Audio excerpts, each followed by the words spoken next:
মাঝ আকাশে হঠাৎ বিকট শব্দ, তারপর ধোঁয়ার কুণ্ডলী। যাত্রীদের বুক কেঁপে ওঠার মতো এক ভয়াবহ অভিজ্ঞতা। নাইজেরিয়ার আকাশে ঘটে গেল এক রুদ্ধশ্বাস ঘটনা। একটি যাত্রীবাহী বিমানের ইঞ্জিনে বিস্ফোরণ, আর তারপরই তড়িঘড়ি জরুরি অবতরণ। তবে বড়সড় বিপদের মুখ থেকে অল্পের জন্য রক্ষা পেলেন সকলেই। পাইলটের তৎপরতায় বেঁচে গেল ৮০টি প্রাণ। ঘটনাটি ঘটেছে নাইজেরিয়ার একটি বেসরকারি বিমান সংস্থার উড়ানে। বুধবার সকাল ৭টা ২৪ নাগাদ এয়ার পিসের একটি যাত্রীবাহী বিমান লাগোস থেকে পোর্ট হারকোর্টের উদ্দেশ্যে রওনা করে। প্রতিদিনের মতো স্বাভাবিক ছিল উড়ান। যাত্রীরা নিজেদের আসনে বসে কেউ নিউজ পেপার পড়ছেন, কেউ মোবাইলে ব্যস্ত, কেউ বা জানলার বাইরে মেঘের সমুদ্র দেখছেন। কিন্তু হঠাৎই বদলে যায় পরিস্থিতি। বিমানটি যখন প্রায় ২৭,০০০ ফুট উচ্চতায়, তখন আচমকাই বিকট শব্দে কেঁপে ওঠে গোটা উড়ান। প্রত্যক্ষদর্শীদের কথায় ইঞ্জিনের দিক থেকে প্রচণ্ড বিস্ফোরণের আওয়াজ শোনা যায়। মুহূর্তের মধ্যে আতঙ্ক ছড়িয়ে পড়ে যাত্রীদের মধ্যে। কেবিনে চিৎকার, কান্না, প্রার্থনা, সব মিলিয়ে হুলস্থুল কাণ্ড। অনেকেই ভেবেছিলেন হয়তো এটাই শেষ মুহূর্ত, কিন্তু ঠিক সেই সময় অসাধারণ স্থিরতা দেখান পাইলট।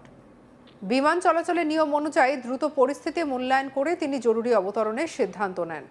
আর সেই ছবি দেখতে পাচ্ছেন।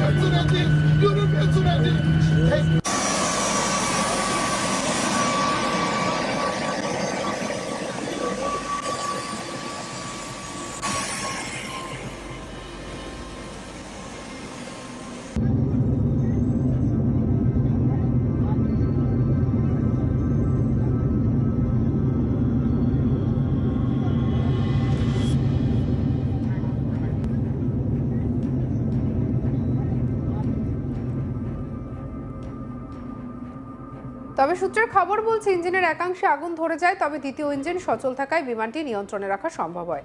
পাইলট দ্রুত নিকটবর্তী বিমানবন্দরের সঙ্গে যোগাযোগ করেন। অবশেষে বেনিন বিমানবন্দরে জরুরি ভিত্তিতে অবতরণের সিদ্ধান্ত নেওয়া হয়।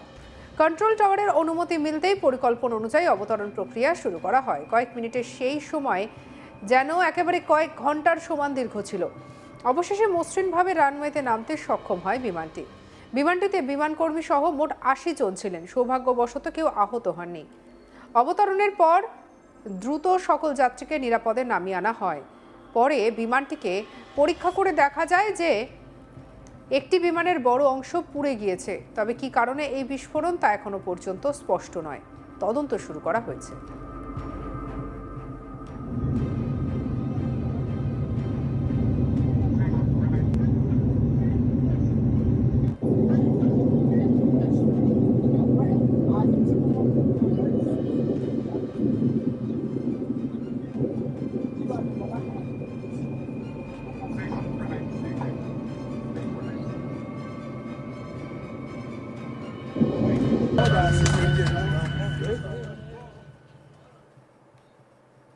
বিশেষজ্ঞদের মতে মাঝ আকাশে ইঞ্জিন বিস্ফোরণ অত্যন্ত বিপজ্জনক পরিস্থিতি তৈরি করতে পারে। উচ্চতায় চাপের তারতম্য, জ্বালানি, আগুন সব মিলিয়ে মুহূর্তের মধ্যে পরিস্থিতি নিয়ন্ত্রণের বাইরে চলে যেতে পারে। তবে আধুনিক বিমানগুলো এমনভাবে তৈরি করা হয় যে একটি ইঞ্জিন বিকল হলেও অন্য ইঞ্জিনে ভর করে জরুরি অবতরণ সম্ভব হয়। আর এই ঘটনাতেই সেই প্রযুক্তিগত সুরক্ষা ব্যবস্থায় বড় বিপদ এড়াতে সাহায্য করেছে। তবে এই ঘটনা নতুন নয়, প্রশ্ন তুলেছে যাত্রী সুরক্ষা নিয়েও। নিয়মিত রক্ষণাবেক্ষণ, ইঞ্জিন পরীক্ষা, নিরাপত্তা প্রোটোকল সবকিছুকে যথাযথভাবে মানা হচ্ছে। বিমান সংস্থার তরফে জানানো হয়েছে পূর্ণাঙ্গ তদন্তের পরই প্রকৃত কারণ জানা যাবে। এমন ঘটনা অবশ্যই প্রথম নয়। ইতিহাসে বহুবার বিমান দুর্ঘটনা কাঁপিয়ে দিয়েছে বিশ্বকে।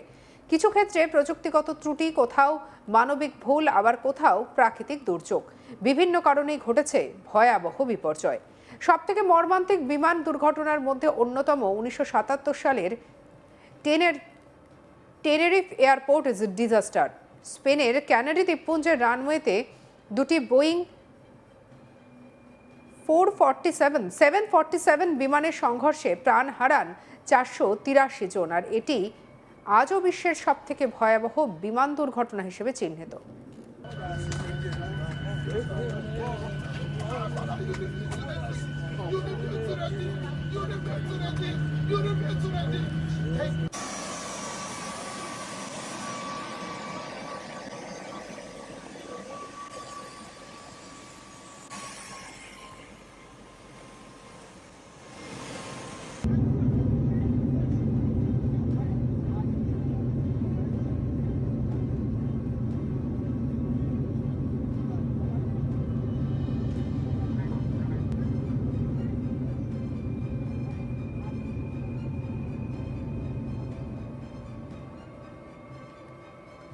ভারতের আকাশেও ঘটেছে বড়সড় বিপর্যয়। 1996 সালে চারখি দাদরে মিড এয়ার কলিশনে সৌদি আরব এবং কাজাখস্তান দুটি বিমানের মাঝ আকাশে সংঘর্ষে মৃত্যু হয় 349 জনের।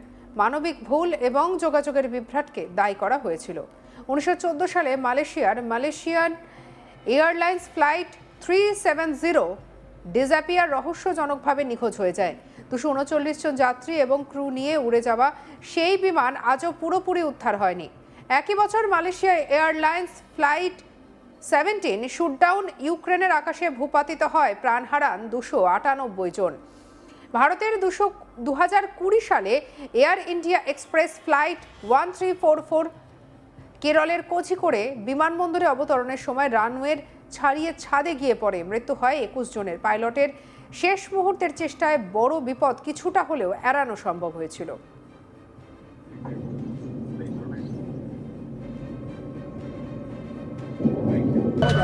2022 সালে চীনের চায়না ইস্টার্ন এয়ারলাইন্স ফ্লাইট 5735 পাহাড়ি অঞ্চলে ভেঙে পড়ে, প্রাণ হারান 132 জন। তদন্তে প্রযুক্তিগত ত্রুটির সম্ভাবনা খতিয়ে দেখা হয়। আর এই সব ঘটনা আমাদের মনে করিয়ে দেয়, আকাশপথ যতই নিরাপদ হোক, ঝুঁকি সম্পূর্ণ শূন্য নয়। তবে পরিসংখ্যান বলছে সড়কপথের তুলনায় বিমানযাত্রা বহুগুণ নিরাপদ। আন্তর্জাতিক বিমান পরিবহন সংস্থার তথ্য অনুযায়ী প্রতি মিলিয়ন বিমানে দুর্ঘটনার হার অত্যন্ত কম। নাইজেরিয়ার সাম্প্রতিক ঘটনায় বড়সড় বিপর্যয় এড়ানো গেলেও সতর্কবার্তা স্পষ্ট। রক্ষণাবেক্ষণে কোনো গাফিলতি চলবে না। প্রতিটি যন্ত্রাংশের পরীক্ষা, পাইলটের নিয়মিত প্রশিক্ষণ, জরুরি পরিস্থিতির মহড়া সবই নিশ্চিত করতে হবে।